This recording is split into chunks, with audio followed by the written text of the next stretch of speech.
तो क्या हाल है बच्चों, डे 19 आज चैनल 31 डेज का मैथमेटिक्स कॉन्सेप्ट वाली क्लास में चैप्टर 10 सर्कल में पढ़ने वाले हैं। सीबीएसई 10 बोर्ड का काफी इंपॉर्टेंट चैप्टर ये, तो इसको पढ़िए समझिए एंड लेट्स बिगिन। चैप्टर 10 जो है सर्कल्स है ना, यहाँ पर मतलब क्या सर्कल सर्कल बेसिकली होते क्या बेटा, circle is a collection of all those points in a plane. अब यार एक मतलब क्या, जब बहुत सारे point point point point point point करके क्या आप लगातार एक प्लेन में कैसे ड्रॉ करते जाओगे, ठीक है ना, which are at a constant distance, एक रेगुलर डिस्टेंस पे जो रहेंगे, ठीक है, कहाँ से, एक फिक्स पॉइंट से, एक फिक्स्ड पॉइंट से रेगुलर डिस्टेंस पे क्या अगर आपके क्या मतलब जिसको अपन सेंटर कहते हैं ना, उससे मतलब क्या point point point point point ऐसी कांस्टेंट डिस्टेंस है, मतलब क्या बेटा आपके ऐसे ही जब इन्फिनाइट पॉइंट हो जाते हैं, है ना, क्लियर। तो अल्टीमेटली वो एक स्ट्रक्चर बेसिकली एक है ना, एक स्ट्रक्चर ड्रॉ करते हैं basically, and that structure is known as what, क्या बोलते हैं उनको, सर्कल्स बोलते हैं, ठीक है अपन। तो ये वही है ना सबके सब, क्लियर। तो वो सर्कल इस तरीके से फॉर्म होता है आपका, एंड जो डिस्टेंस फॉर्म होता है उसको अपन कहते हैं रेडियस कहते हैं, ठीक है ना। सर्कल्स के बाद बेटा क्या जो सेकंड पार्ट आता है जिसमें दो चीज़ें होती है, इसमें क्या एक होता है टेंजेंट, एक होता है सेकंड आपका। तो सेकंड क्या होता है बेसिकली, अगर बेटा मान लो डायमीटर आपका है ना, मतलब क्या सर्कल में आप सर्कल से बचपन से पढ़ते आए हो, तो जो लाइन क्या दो पॉइंट पे क्या कर दे, कट कर दे सर्कल को, है ना, ठीक है, क्लियर, वो कहलाती है सेकंड। तो a line which intersect a circle in two distinct points is called a second of the circle, ठीक है। और टेंजेंट क्या होता है बेटा आपका, टेंजेंट बेसिकली एक पॉइंट पर टच करता है सर्कल को, ठीक है ना।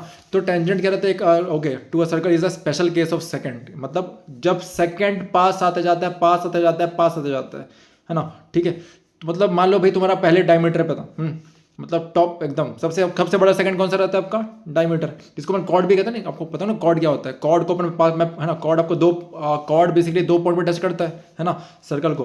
तो वैसे मतलब क्या ये जो डायमीटर आपका था वो मतलब इस तरीके से ही वो जो था उसको अपन कहेंगे क्या, सेकंड कहेंगे।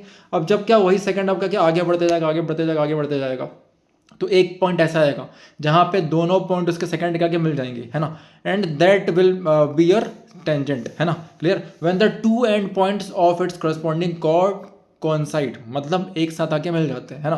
तो there is no tangent to a circle okay passing through a point okay lying inside the circle, है ना। तो मतलब बेटा क्या सर्कल के इनसाइड लाइन नहीं करता, ये टेंजेंट आपका हमेशा टेंजेंट के ऊपर रहता है, ठीक बोलूंगा मैं। There is one and only one tangent to a circle okay passing through a point lying on the circle. तो बेटा बस एक ही टेंजेंट ड्रॉ होता है, ठीक है ना, जो लाइन ड्रॉ हो रही सर्कल से उसमें, ठीक है, एक पॉइंट से एक ही आपका टेंजेंट ड्रॉ होने वाला है। तो there are exactly two tangents, है ना, to a circle okay through a point outside the circle, है ना। तो मतलब एग्जैक्टली अगर देखा जाए तो बेटा मतलब क्या बस दो ही आपके मतलब टेंजेंट फॉर्म हो सकते हैं सर्कल में, ठीक है, सर्कल के आउटसाइड में, क्लियर, है ना। मान लो बेटा कोई अगर कोई बाहर आपका एक आउटसाइड कोई पॉइंट है आपका सर्कल का, है ना, तो वो मतलब मैक्सिमम दो ही टेंजेंट को ड्रॉ कर पाता है, कर सकता है, उससे ज़्यादा ड्रॉ नहीं कर सकता है। उनको अपन कहते हैं लेंथ ऑफ टेंजेंट्स, अपन पढ़ेंगे आगे चल के, है ना, ठीक है। जिनको अपन कहते हैं देखो दिख रहा है यहाँ बता दिया इसने, है ना, लेंथ ऑफ टेंजेंट, है ना। तो लेंथ ऑफ टेंजेंट क्या होता है बेटा आपका, वही है ना। तो the length of tangent okay of the tangent okay from the external point and the point of contact with the circle is called the length of the tangent from the external point to the circle, है ना।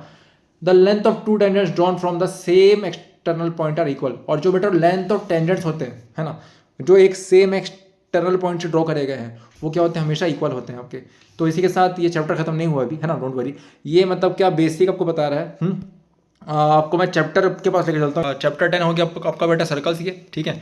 और यहाँ पे क्या आपको दिख रहा है, देखो ये दिख रहा है, ये देखो ये क्या था आपका, एक लाइन बाहर ड्रॉ करी गई थी, है ना, वो कुछ नहीं बना रही थी। बट जैसे ही क्या वो लाइन को क्या क्या मैंने क्या अंदर सर्कल के अंदर लेकर आ गया, और वो क्या दो पॉइंट से कट करना स्टार्ट कर दिया, तो वो बन गया सेकंड आपका। और जब उसी को और मैं क्या थोड़ा सा उसको मतलब क्या लाते लाते लाते लाते क्या सर्कल के ऊपर लेके आ गया मैं, है ना, और एक पॉइंट पे लाके उसको मतलब क्या कोइंसाइड करवा दिया मैंने, तो वो क्या बन गया, मेरा टेंजेंट बन गया, ठीक है ना। तो इस तरीके से चीज़ें होती है। आपकी पुली भी कुछ ऐसी काम करता है आपका, है ना। तो टेंजेंट क्या रहता है बेटा, to a circle is a line that intersect the circle okay at only one point से क्या करता है, ये इंटरसेक्ट करता है आपका ये।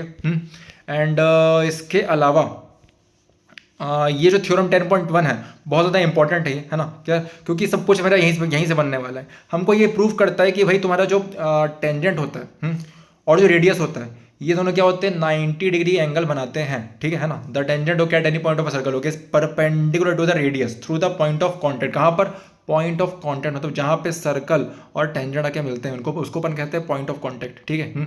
तो इस तरीके से प्रूफ कर सकते हो चाहो तो इसको, है ना। ये प्रूफ काफ़ी इंपॉर्टेंट है, इसको थोड़ी देर देख लेंगे आप। इससे ज़्यादा इंपॉर्टेंट एक और प्रूफ है आपका 10.1 का, 10.1 के बाद 10.2 का है बेसिकली, है ना, जहाँ पे लेंथ ऑफ टेंजेंट्स की बात होती है। मैंने आपको वैसे बता दिया लेंथ ऑफ टेंजेंट के बारे में, तो डायग्राम में अच्छा खासा दिया हुआ है। क्या यहाँ प्रूफ क्या करना था मेरे को कि जो लेंथ ऑफ टेंजेंट रहते हैं, क्लियर, वो क्या होते हैं, एक्सटर्नल पॉइंट, कोई मान लो कोई सर्कल के बाहर एक पॉइंट है ना, तो और उससे अगर मैं लेंथ ऑफ टेंजेंट निकालता हूँ तो वो दोनों टेंजेंट क्या होने वाले हैं, इक्वल होने वाले हैं। ये मैं प्रूफ करना था। तो ये एक बेटा सिंपल सी बात है, कॉन्ग्रुएंसी ऑफ ट्रायंगल आपने पढ़ा है बचपन में, ठीक है, उससे आप ये प्रूफ कर सकते हो, ठीक है, सीपीसीटी से। एंड ये हो गया। इसके बाद कुछ क्वेश्चन है बेटा, इसको बनाएंगे आप लोग। काफ़ी इंपॉर्टेंट चैप्टर है ये, है ना, हर क्वेश्चन को प्रैक्टिस करके जाना, ठीक है, अच्छे खासे क्वेश्चन इससे आते हैं। और इसी के साथ ये चैप्टर आपका हो जाता है समाप्त, ठीक है। तो आई होप बेटर लेवल पर अंडरस्टैंडिंग मिली होगी आपको। इसके अपन और भी मतलब चीज़ों को गहराइयों समझेंगे, बट अभी नहीं, अभी टाइम उतना नहीं है अपने पास, तो वेट करिए थोड़ा सा। 31 डेज़ के बाद अपन कुछ अलग से सेशन निकालेंगे इसके लिए, बताते हैं उसके बारे में, ठीक है।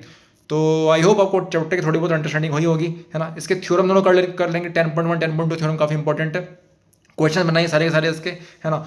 एंड बस कुछ लास्ट ईयर के जो पेपर्स आपके हैं ना, उनको एक बार PYQs आपका देख लीजिएगा आप। एंड रेफरेंस क्वेश्चन में जब कहीं RD शर्मा हो गया आपका, RS अग्रवाल हो गया आपका, है ना, उनको थोड़ा फॉलो कर सकते हो। तो इनिशियली पहले आपको NCERT खत्म करनी है, फिर आप कहाँ जाओगे, रेफरेंस बुक्स में जाओगे, ठीक है। एंड देन आप कहाँ जाने वाले हो, PYQs में जाने वाले हो, ठीक है ना। तो चलिए इसी के साथ अध्याय समाप्त करते हैं एंड मिलते हैं आपसे अगली कक्षा में। बाय। सो आई होप बेटा आपको चैप्टर क्लियर होगा प्रॉपर तरीके से। प्रैक्टिस करना बहुत अनिवार्य, बहुत इंपॉर्टेंट है। आप घर पर इसको क्वेश्चन बनाओ लाइन से, है ना, पहले NCERT फिर RD शर्मा या फिर जो भी रेफरेंस बुक। चलिए मिलते हैं आपसे, बाय।